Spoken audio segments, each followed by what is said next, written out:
We are Pro Cannabis Media.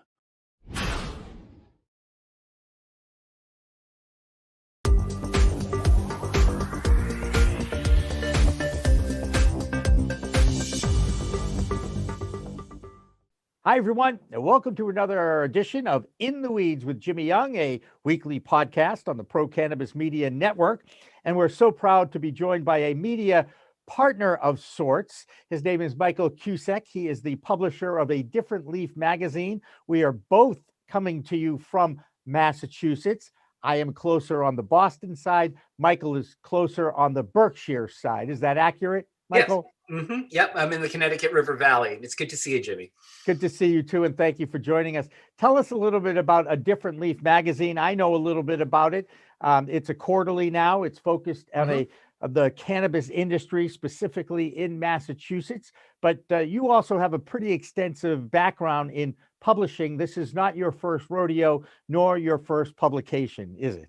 No, it's not. It's my second. But I worked for an alt weekly, the Valley Advocate, which was part of the Advocate chain of newspapers that sort of ran from Vermont down to Stamford, Connecticut. And I was there for a number of years. And I've worked kind of in the PR communication side for a long time. And then switched into the publishing side. For a number of years, I published a magazine called Take, which covered kind of the creative economy in New England. And as that was winding down, I was looking for a new project and ran into a friend who's a cultivator. We talked about legalization and what was going to be coming down the pike for Massachusetts. And it was all very interesting.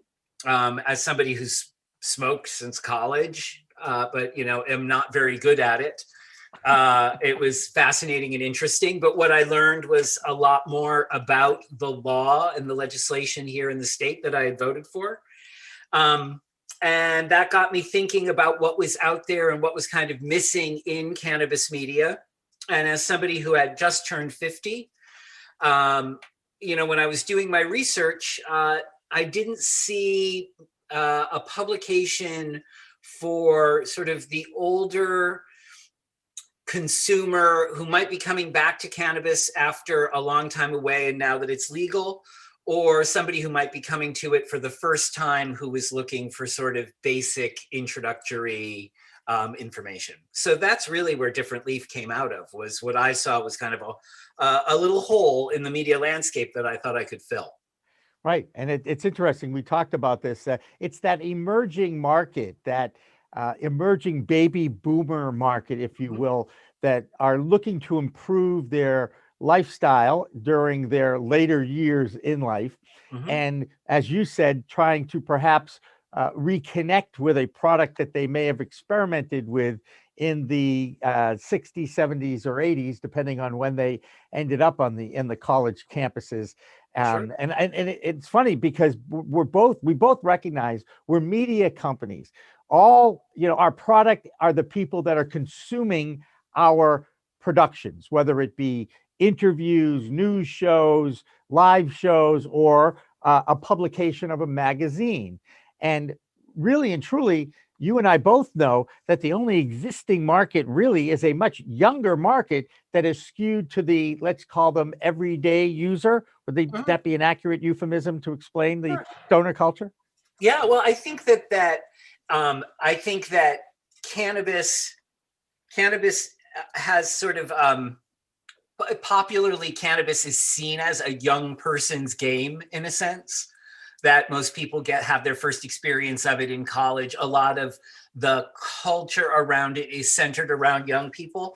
Certainly when I was doing my research to do Different Leaf, that was something I saw, that there was a lot of media directed to younger people. And that's great. I mean, I think there should be a lot of media directed to younger people around cannabis.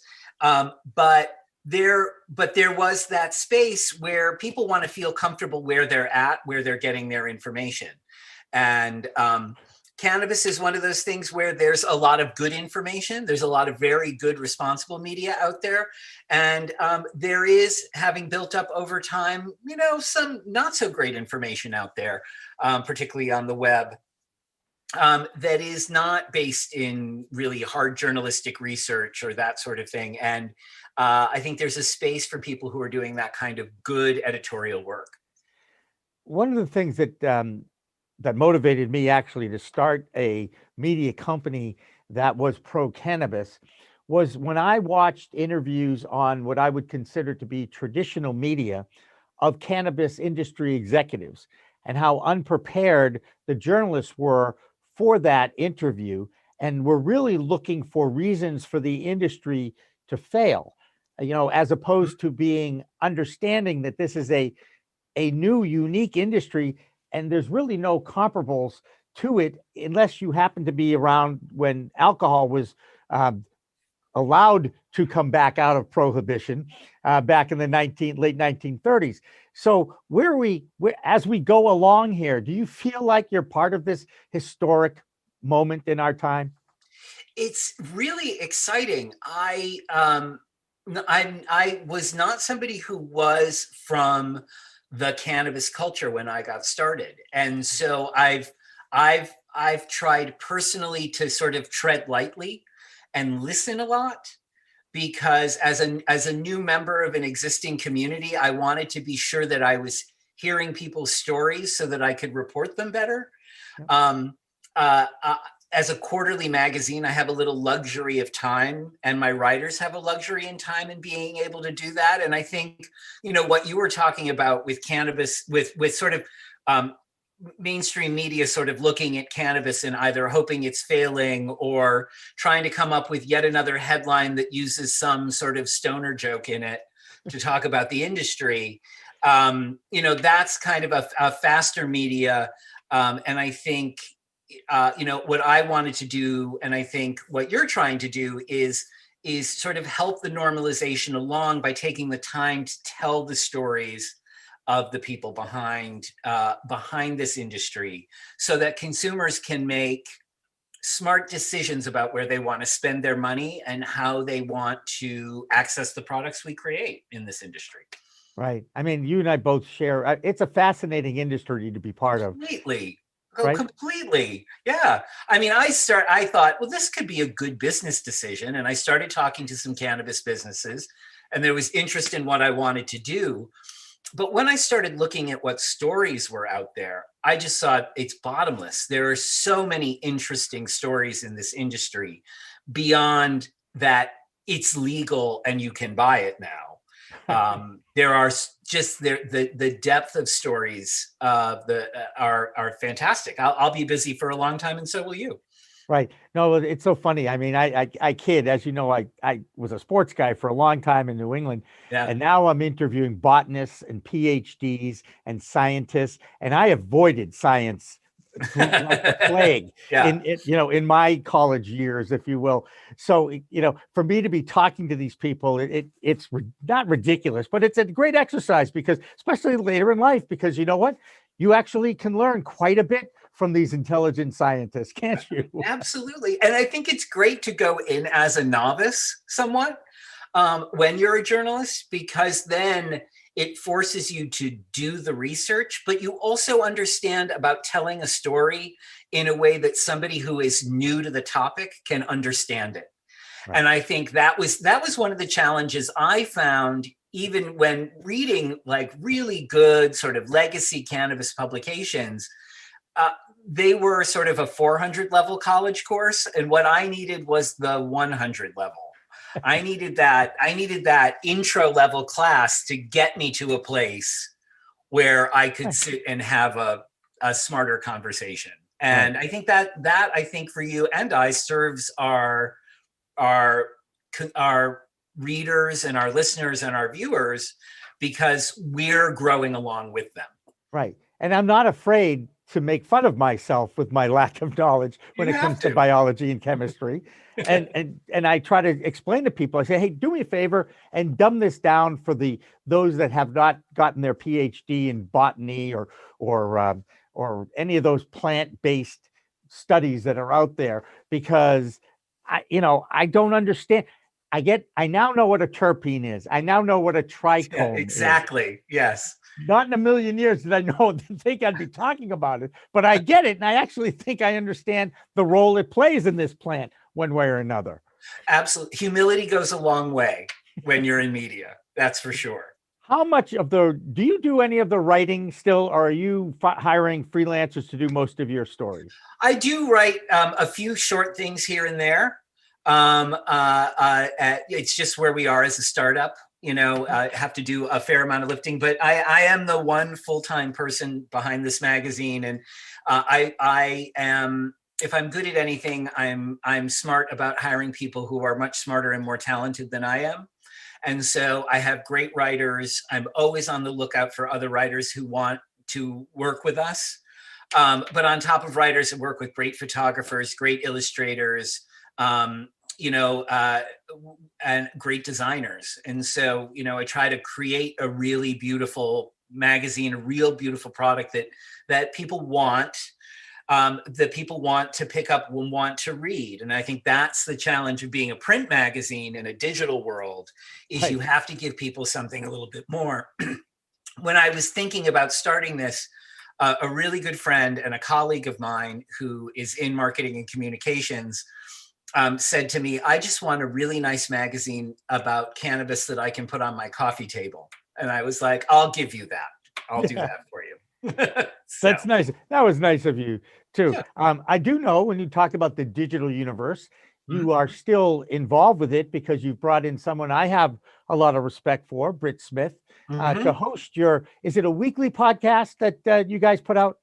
We're doing it right now. We have a bi-weekly podcast, and it is hosted by Britt Smith, who used to do Blunt Talk, which was another podcast. And I'm incredibly excited to be working with her. We have a great producer, Andrea Maraskin, who's also working on the podcast, and it's been coming out bi-weekly, and we're finding that listenership. It's challenging being in cannabis, because even though we're not a plant touching business, we still face the same sort of challenges around advertising and getting the word out that any other company in the space has. And but one thing is, Britt is really great at social media, and she has been getting the word out. And we've really had some great guests as well, which I think has helped spread the word about the podcast. Yeah, and I think imitation is the greatest form of flattery. It doesn't hurt when I see a guest that I've had on my show is on Britt's show, and then I Yeah. see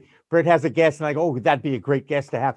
So there's that mutual respect Oh, sure. amongst us producers, I guess, right? Sure. Yeah. Well, there are some really fascinating, interesting people out there doing some like I said at the top of the interview. It's endlessly interesting, and it's nice to have familiar names from the cannabis industry on, and hopefully introducing them to a new audience. But it's also exciting to find new people in general to come on and talk about what they're working on. Yeah, we both recognize that we're working in an industry that's a niche industry, now in a media that is doing more niche casting than broadcasting. Mhm. You're talking about a niche of a niche these days when it comes to creating content and distributing it on social media. Are you finding that some of the journalistic challenges or the journalistic um, tribe that's out there that want to uphold the differentiation between church and state when it comes to publishing and payola, if you will, has Mhm. that softened at all? Do you find that there's still that good balance of people? To me, when I talk to somebody and they know they're recording, I can't really misquote them because it's being recorded. Mhm. That is always something I've enjoyed about electronic media. Mhm. How do Yeah. you feel about that? Oh yeah. What I say to companies that we cover, or companies that are advertisers with us, because I'm both church and state in one person. So I usually say that I'm putting on my publisher's hat, which is the hat that's going to sell you advertising. Yeah. And then I can put on my editor's hat, which wants to talk to you about a story. And I'm very clear with the people who who come to Different Leaf that, as you know, if you're an advertiser, it doesn't mean you're going to get editorial. But if you're that doesn't necessarily, you're not going to get one or the other. You don't have to be an advertiser to get editorial. And if you're an advertiser, it doesn't guarantee your editorial. You have to give me a reason to write a story. That said, I mean, I think though with a lot of media, you have advertorial, or what is now called native. That is something I'm willing to entertain with the right client and at the right time. It's not something we've done yet, but I mean, it's part of a modern media mix. It's what advertisers expect now. Yeah, it's funny. I had a discussion with a former general manager of a major traditional broadcast channel in the greater Boston area. I'm not going to name him, but we had this discussion. And he goes, well, it sounds like you want to become a shill for the cannabis industry. And I'm like, no, I want to become a successful business person who tells stories.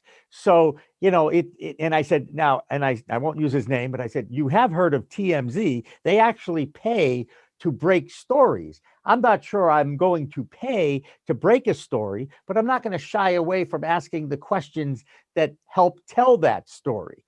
And I think there is a difference in that when it comes to journalism and having some responsibility to your audience to uncover the truth to a story. Sure. It would be like writing for Sports Illustrated. If you work for Sports Illustrated, you love sports. And you may have a particular favorite sport, and you want to elevate the player or the team in that sport in your writing. But Sports Illustrated, it also covers the warts of the sports industry as well. And I think that's a fair place to be as a single topic media channel. Whether you're covering sports or fashion or architecture, it doesn't matter what you're covering. If an advertiser wants to be in front of a lot of readers' eyes, readers have a lot of options and they're picky about what they are going to spend the limited time they have with. And I think generally people want good journalism served to them, and they will reward that with their attention.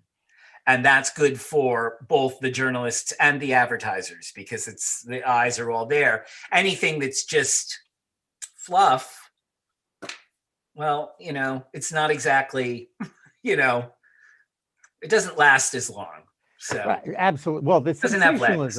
The sensational story, the one that drives emotions, is always the one that I think we like to hear those kinds of stories. I believe that there's an industry in California and in the LA area that has done quite a great job of sensationalizing and embellishing true stories. I'm obviously talking about Hollywood here. Yeah.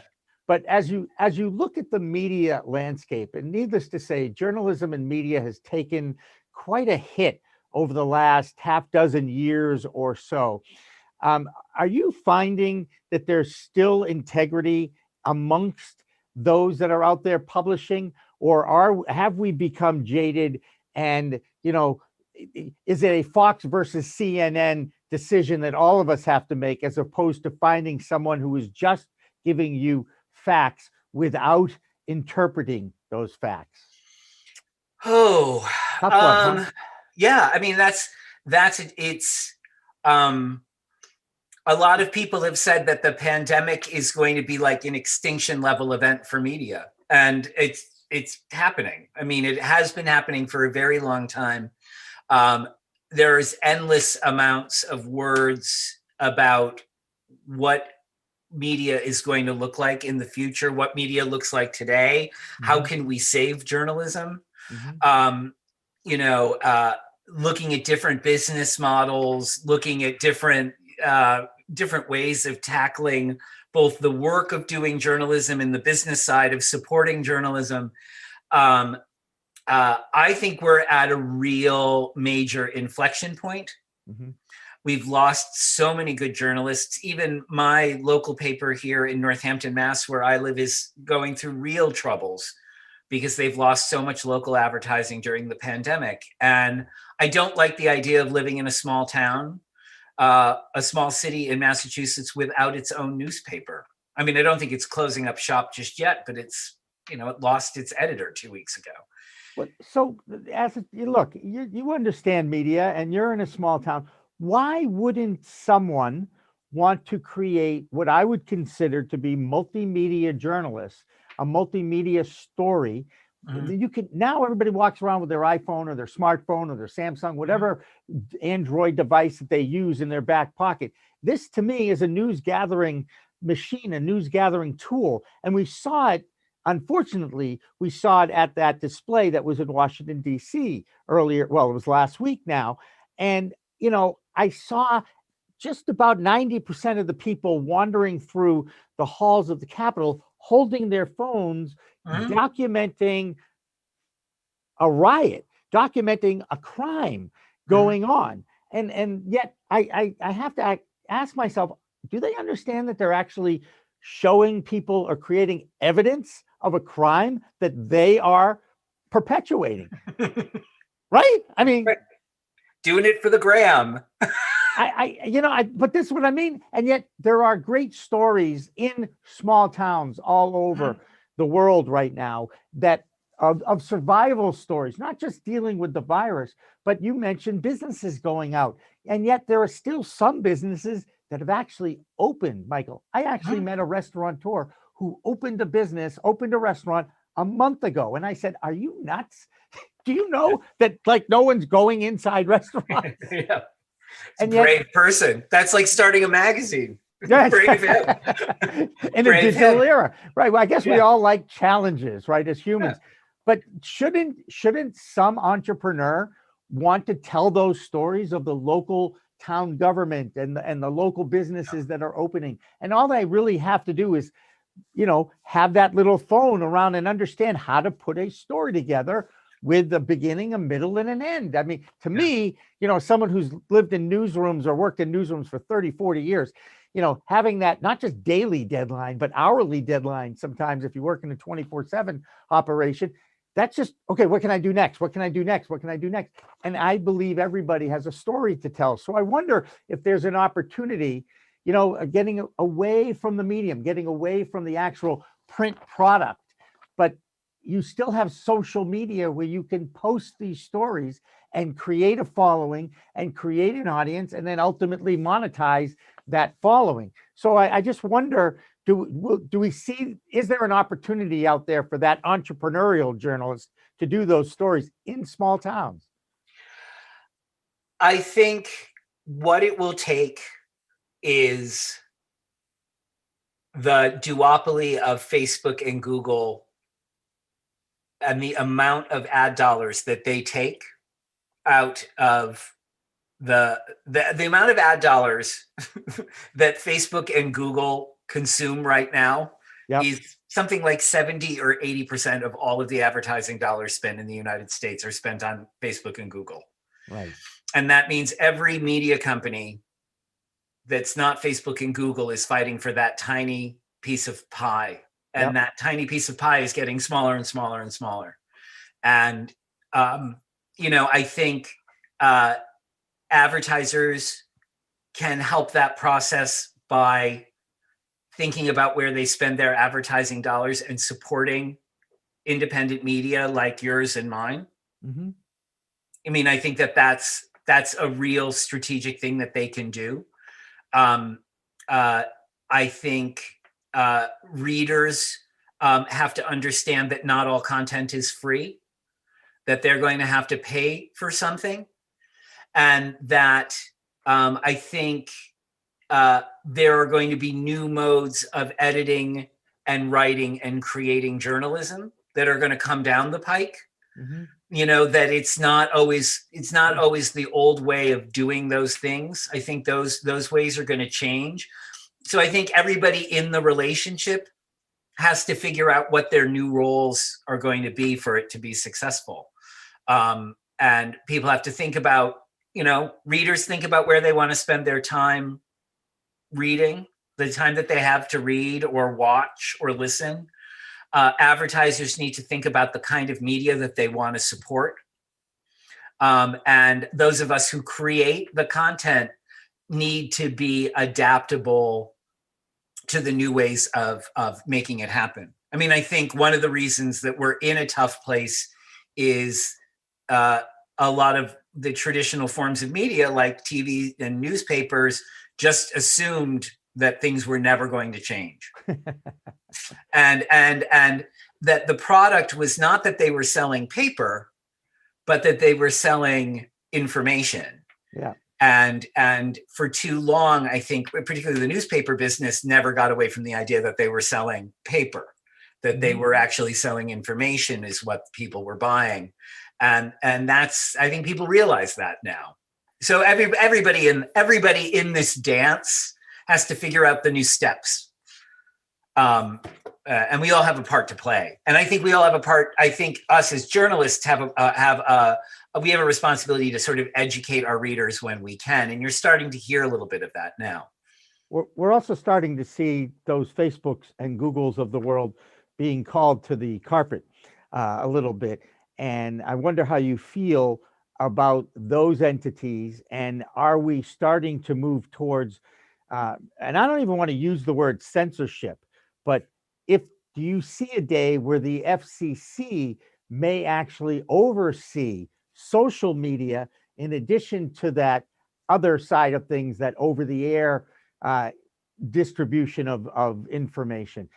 Are those social media companies getting too big, and do they need to be broken up, similar to what they did with the phone companies decades ago? Yeah, I mean, we broke up the phone companies. We all still have phones. It's not like phones went away when it happened. That's right. It's not the end of the world. I think there is antitrust. I think there is some antitrust something that can be done around Google and Facebook. I know with my last magazine, we spent tens of thousands of dollars on Facebook advertising to drive traffic to our website, where the theory is that eventually our website would fly on its own. But that's not how it works. I mean, you get caught in this terrible catch-22 where you're feeding Facebook to send traffic to your website, and it's never enough. You never send enough traffic you never actually send enough traffic. Unless you're big, like the New York Times or the Washington Post, then it works. If you're small, it doesn't work. Right. I mean, I think they unlike Google and Facebook have made a tremendous amount of money off the hard work of journalistic companies, because that is one of the reasons people, or Twitter, but cable companies pay cable networks to carry their content. It's not, Fox and CNN and MSNBC don't pay for the privilege of being on Comcast. Comcast pays them for their content. Right. And what never happened in the world of the internet is Facebook and Google and Twitter never paid the local newspapers, the local TV stations for their content. It was all this whole, like, if it's free, it's good. And, that's globally, that's what's happening. They're looking at some sort of revenue sharing, or there's a whole bunch of things on that front. But I think part of it might be breaking them up, making them smaller, reducing their impact. I frankly would welcome it. I'm not bullish about the role that they play. I don't like having to be on Instagram, and I don't like having to be on Facebook, and I certainly don't want to give them any money. Not that they would take my money, because it's cannabis money. They're not going to take my money. But no, I think that's interesting. Yeah. And keep in mind, even though the cable companies share revenue with the content producers, ultimately it's the consumer who is paying for that content to be delivered to their households via little wire. Yeah. And even those days are going away with the cord cutting. But I got to tell you, as someone who has both a cable bill and a smart TV Hulu bill, it can still add up for you. Oh, yeah. And it's not as easy finding content you want to watch on the smart TV, Roku, OTT channels, as opposed to the old guard NBC, ABC, CBS. Oh world. yeah. Oh well, sometimes I spend more time trying to decide what to watch than actually watching something. And I'm I trying to think you- find something. Right. And I was going to say, remember, we've all done this, right? We all flip through the cable guide and it keeps going and going and sheet after sheet. And you go, no.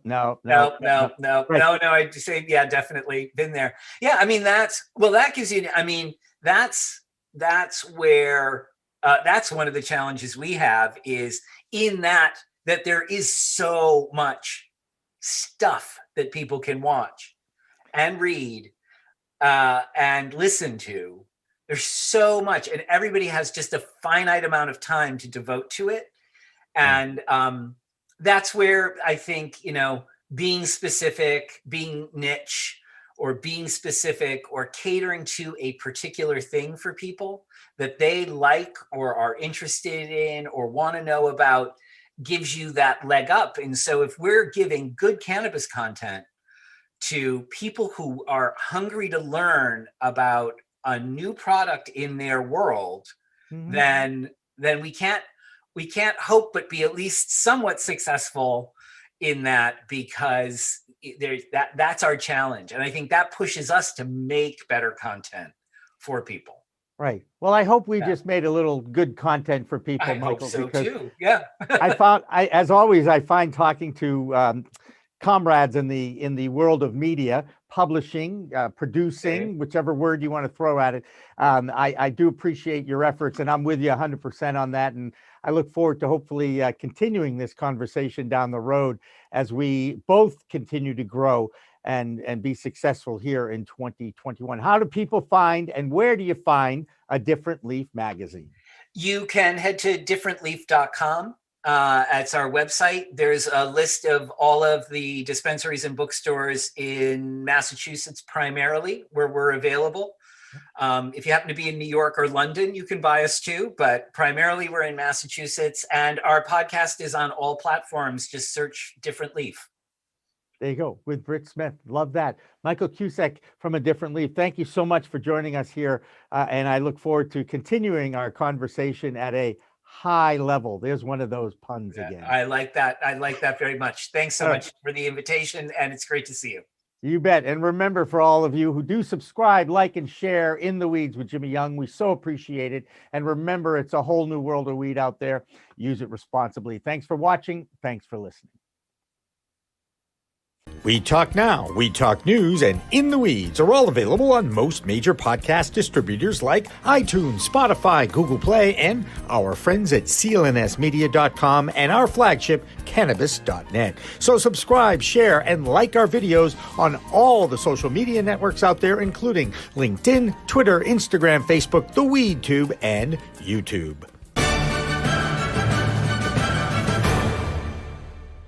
Weed Talk and In the Weeds are two productions of Pro Cannabis Media supported by Revolutionary Clinics, one of the top medical cannabis dispensaries in the Massachusetts area, now with 3 locations in Greater Boston, 2 in Cambridge, and 1 on Broadway in Somerville. Rev Clinics has a patient-first mission. They will customize your needs as a medical patient with the proper titration and combination of strains, flavors, and products. Rev Clinics, where the patient comes first.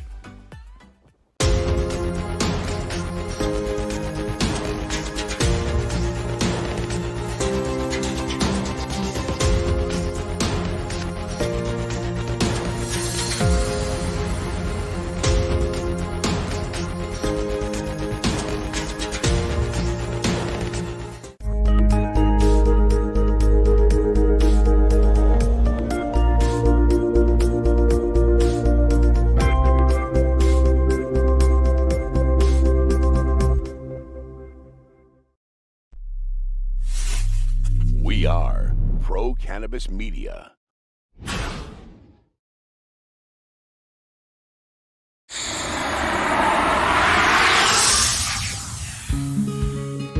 Getting into accounting actually started when I was younger. It's a funny story. My grandparents used to watch us every summer, me and my sister. And my grandfather owned stock in the company that he worked for, the electric company they had worked for forever. And he retired, he would check that stock price every day. So it'd be something fun that I would do with them. We'd look at the newspaper, I'd check the stock price with them. And I think that's where my love of numbers came in. And it turns out that I didn't even realize this when I picked accounting as my major. My other grandfather, my father's father, was an accountant as well. He was much older when I knew him, so I didn't realize he was an accountant, but I guess it kind of runs in the family.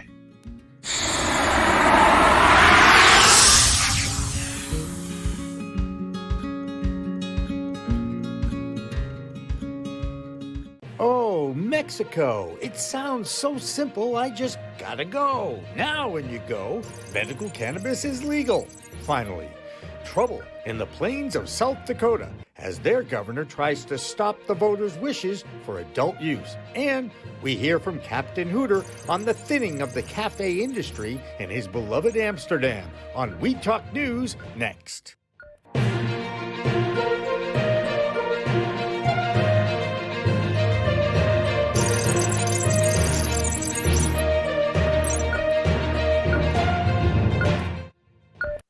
Hi, everyone. Welcome to another edition of We Talk News. I'm Jimmy Young from Pro Cannabis Media.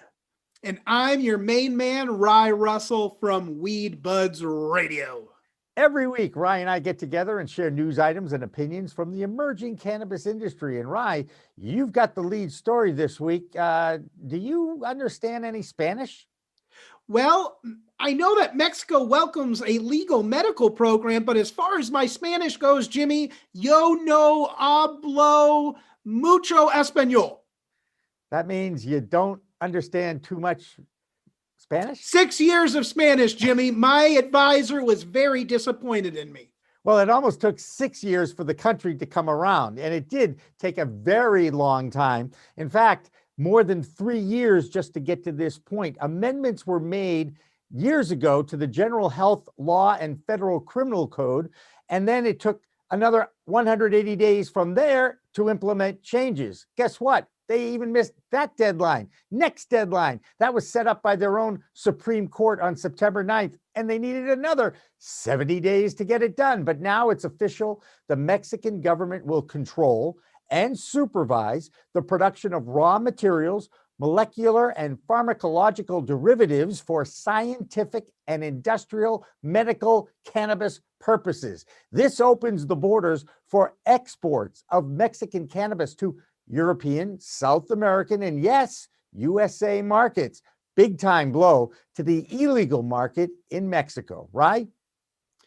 It absolutely can be, Jimmy. And speaking of these numbers, let's start off our week with a report from the ArcView Group and BDS Analytics, where they expect that the global cannabis market could reach up to and surpass $42 billion by the year 2024.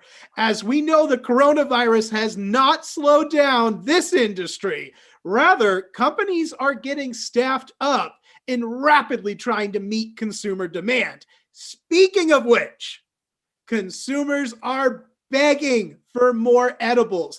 And as companies decide where to spend their innovation dollars this year, we need to review last year's top-selling products. And it seems to me, Jimmy, that manufacturers should be spending that time developing maybe some more discreet ways to consume cannabis.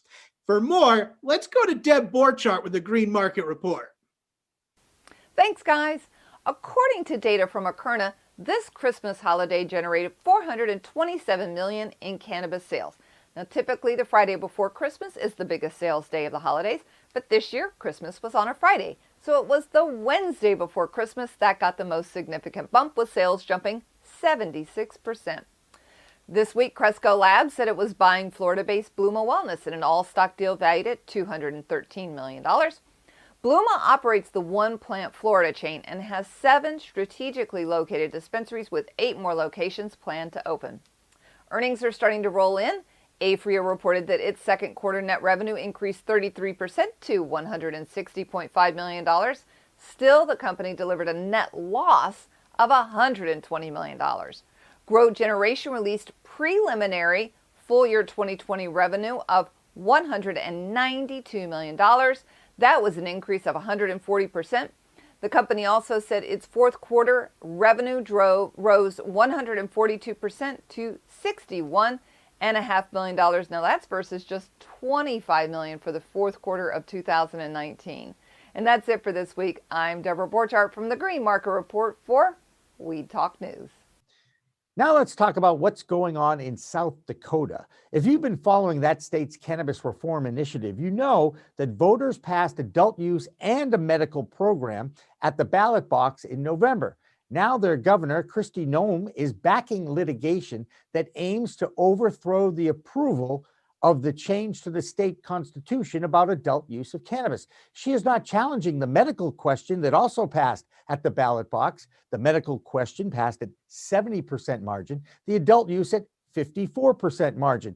Needless to say, the state's normal coordinator, Carly Wolf, is pretty upset. She said, quote, "These are cynical attempts to undermine the democratic process, asking judges to set aside the votes of over 1 million South Dakotans in a desperate attempt to override undisputed election outcomes."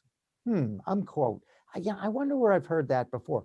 Never in my life has the democratic process been questioned as much as we've seen over the past few months. And yes, cannabis is right in the middle of it. Right? South Dakota is not on either coast, but there is a debate on which coast will dominate the cannabis market, east or west. Well, in a new piece by our friend Rosie Matteo for the Rolling Stone, she writes about how 2020 was an incredible year for the cannabis industry and that we can expect the industry to start to mature much more rapidly now that federal legalization is expected. She talks about the importance of understanding the differences between what consumers expect in terms of branding and a feeling of connection from coast versus one coast. And brands need to penetrate this domino effect of legalization here on the East Coast. They may need to do a little bit more research to match the consumer that we have here that are demanding a little bit more transparency and maybe some more modern ways of communication. So Rosie makes some amazing points here when discussing the changing of consumer demographics and the need for businesses to stay clever. But it is interesting to watch as West Coast brands move east and as East Coast companies start to adopt more culture in terms of the cannabis industry. So once again, Rye, the question remains, when will the federal government act on cannabis reform with a new administration set to take over next week? Michael Correa is the Director of Government Relations for the NCIA in Washington, D.C. We talked with him about this last week on the Green Rush Show that, of course, we live stream on Fridays on our social media outlets from 4 to 6. He explains that with this new Congress under Democrat control, there is an opportunity for a number of reforms to be instituted before the home run of full legalization. It could be something like research or hemp or decriminalization as you work your way up to medical marijuana to full adult use. So on that scale, there's like low-hanging fruit and then the end goal of complete federal legalization, being the end goal. And what can we do to get up to that point? And so, yes, there's the easy stuff, which is let's just stop arresting people for this. Stop arresting people in this war on drugs so no one's lives are ruined because they're consuming a plant that's natural that 30 plus states have said, hey, we're okay with this. There shouldn't be these differences. So just stopping arresting these people and then worrying about what's the next step? What do we do next? What do we do to achieve some of these goals? So one call from the executive branch to the Department of Justice could change the scheduling class of cannabis. And that would be a huge first step for this administration, right, Rye? It would. But Jimmy, I'm ready for our main cannabis report. I'm ready too. All right. Well, your main man here, Rye Russell, and some interesting news. ProVerde Laboratories was shut down due to operating without proper city permits or licensing. Cited in December, founder and chief scientist Christopher Hudala stated that he was unaware that the city of Portland requirements were different from the state. The lab will stay open and it has not laid off any employees, but will be unable to test THC-rich cannabis until further review. Interesting.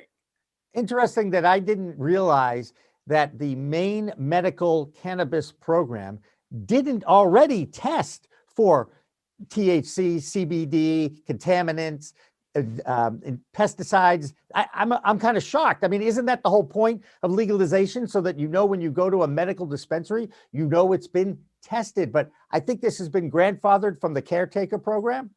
I think it does stem from the caregivers, Jimmy, and that is a great point that the chief scientist Hudala made, stating that this is a necessary part of the equation. We want our cannabis tested. And luckily, hopefully, Representative Patricia Hymanson introduced a bill that will hopefully pass that should clarify some of this, and it will bring a little bit more consistency between the adult use and the medical cannabis market here in Maine. And now let's head to Phil Adams from Vote Pro Podcast with our DC report. Phil? Hi, Phil Adams here from Vote Pro Podcast, and this is the We Talk News DC report. The U.S. Census Bureau has announced it's planning to begin collecting marijuana tax revenue data from states where cannabis is legal. The Bureau currently collects state tax data as part of their quarterly economic reports published in the Federal Register.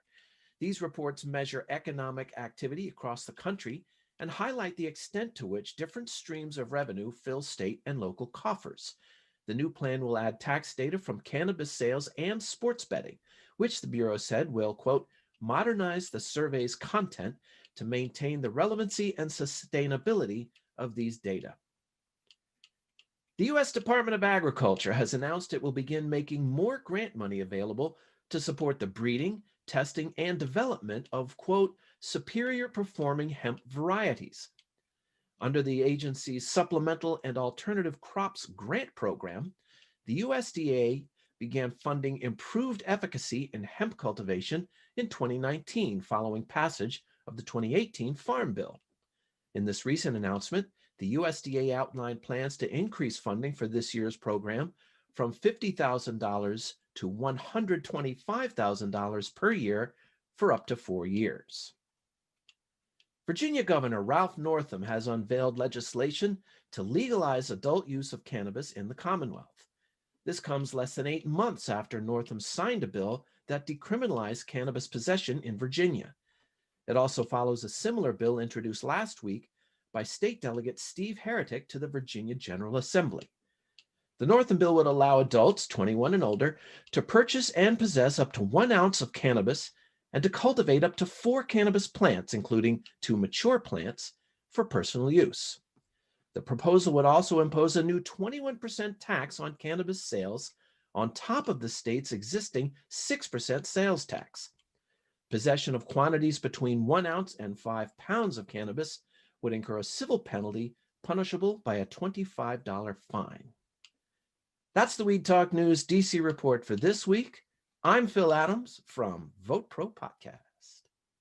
In the state of New Hampshire, their Supreme Court said that consuming hallucinogenic mushrooms as part of a religious ceremony does not automatically disturb the public peace. And even though eating them is illegal, and therefore the act might be protected by the New Hampshire Constitution, the unanimous ruling on this means that it has to go back to the original court that ruled on this. And so we will see what they conclude, but the Supreme Court said it doesn't necessarily pass the balancing test between religious liberty and government interest. And so they're going to kick it back down, and we'll see what the outcome is. Live free or die, baby. That's New Hampshire, right? That is New Hampshire. All right. It was 1 week ago that New Jersey legislators were poised to announce their new adult use cannabis laws when that deal fell apart over underage provisions. Governor Phil Murphy did say in his State of the State address this week that we are on the verge of passing a groundbreaking set of laws to reform our historically unjust approach to marijuana and cannabis. our cannabis industry will promote the growth of new small businesses, many of which will be owned by women, minorities, and veterans. Well, now it's time to head north of the border to Canada for the Canadian Cannabis Report with Solomon Israel from MJ Biz Daily's International Bureau. Solomon? I'm Solomon Israel from Marijuana Business Daily International, and this is the Weed Talk News Canadian Cannabis Report. Canadian grower Organigram reported falling revenue for its first quarter. The company earned a net revenue of 19.3 million Canadian dollars, down about 5% from the previous quarter.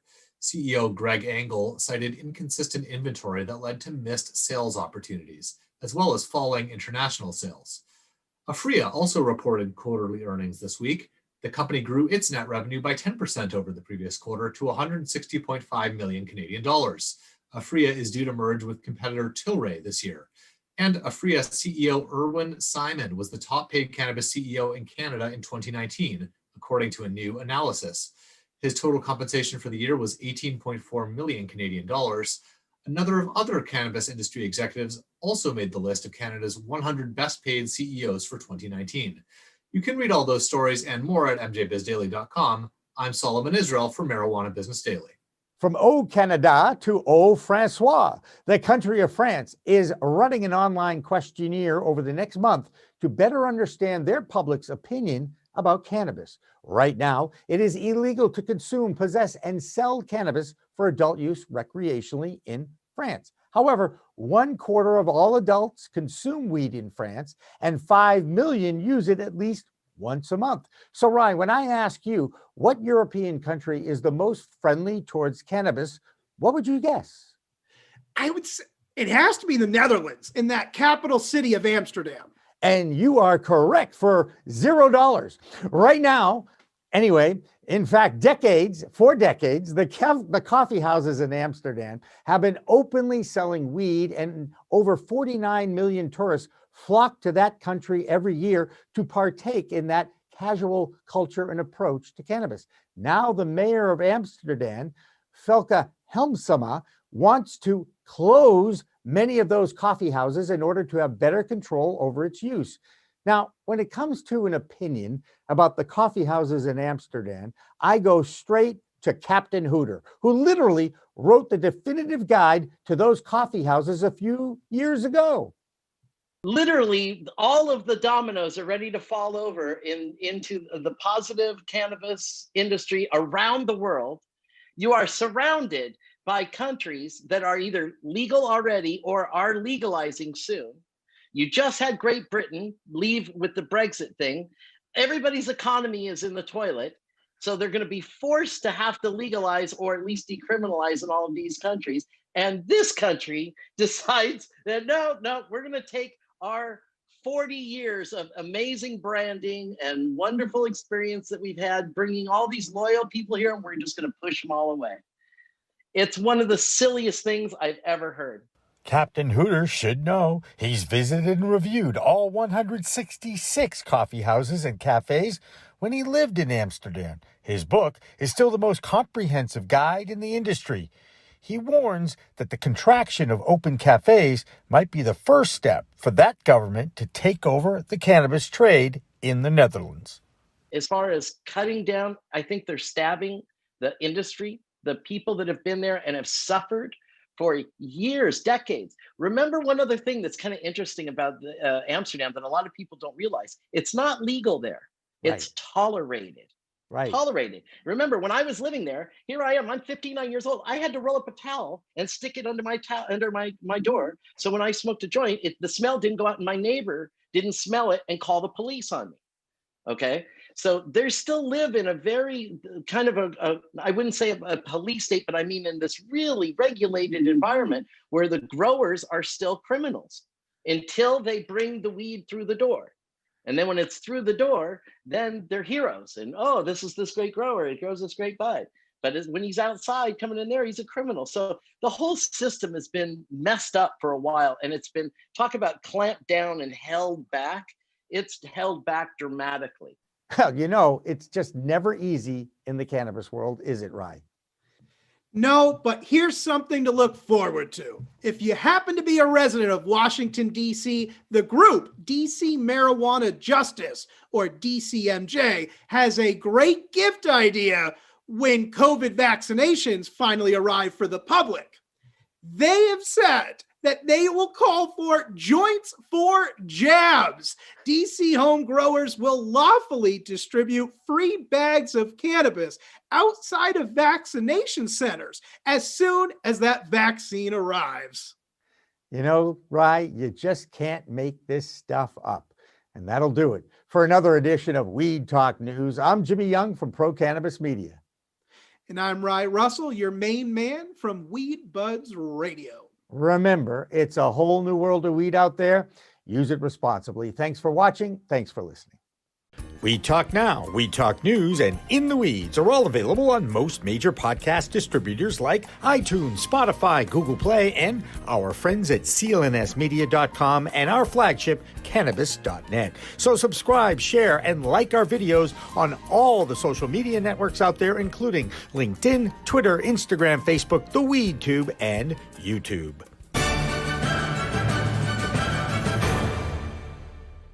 Weed Talk and In the Weeds are two productions of Pro Cannabis Media supported by Revolutionary Clinics, one of the top medical cannabis dispensaries in the Massachusetts area, now with 3 locations in Greater Boston, 2 in Cambridge, and 1 on Broadway in Somerville. Rev Clinics has a patient-first mission. They will customize your needs as a medical patient with the proper titration and combination of strains, flavors, and products. Rev Clinics, where the patient comes first.